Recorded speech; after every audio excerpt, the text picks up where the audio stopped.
Assalamualaikum warahmatullahi wabarakatuh.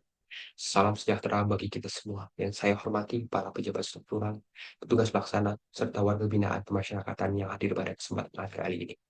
Pertama-tama, marilah kita panjatkan puji syukur kehadirat Tuhan Yang Maha Esa karena atas rahmatnya dan karunia-Nya kita dapat berkumpul dalam forum pembinaan ini.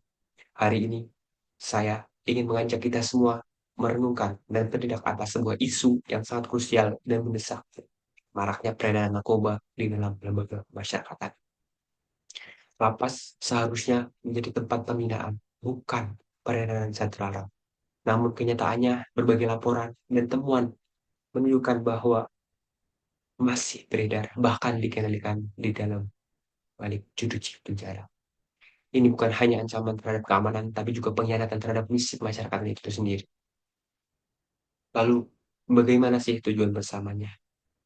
Tujuan kita adalah mencegah, mengurangi, dan menanggulangi peredaran narkoba di dalam lembaga lapas agar tercipta mana keterlibatan dan proses pembinaan yang efektif.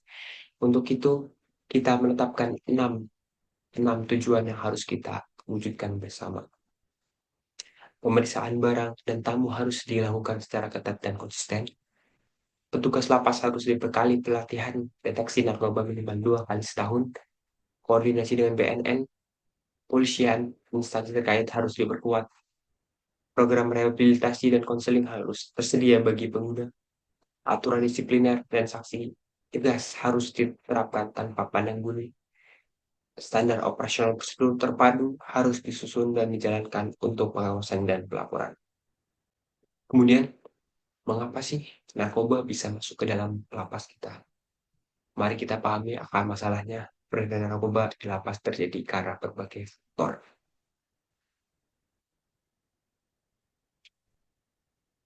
Faktor masuknya narkoba ke dalam lapas. Yang pertama ada struktur dan organisasi.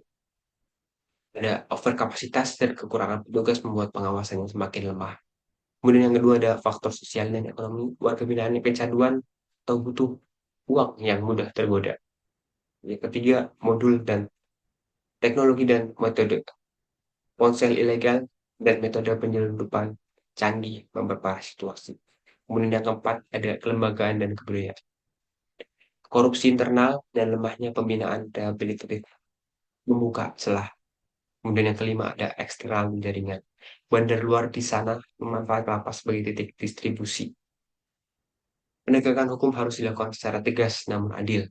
Dapat dilakukan dengan deteksi awal melalui intelijen internal dan patroli rutin, penindakan administratif dan pelaporan ke penyidik, kemudian penyidikan formal dengan bukti fisik, elektronik, dan saksi, kemudian sanksi disipliner terhadap warga binaan dan petugas yang terlibat. Koordinasi antar lembaga sangat penting, BNN, kepolisian, pengadilan, dan Kemenimipas harus bersinergi dalam pencegahan dan penindakan. Penegakan hukum dan disiplin. Lapas sendiri memiliki peran strategis dalam tiga pendekatan, yaitu ada upaya preventif, represif, dan juga pencegahan terstruktur. Preventif terdiri dari penggeledahan maksimal, peningkatan SDM, dan juga pembinaan narapidana. Kemudian ada represif dengan penindakan hukum sesuai dengan prosedur, pembinaan mental, dan juga keterampilan. Kemudian pencegahan ada tiga, primer, tersier, dan juga sekunder.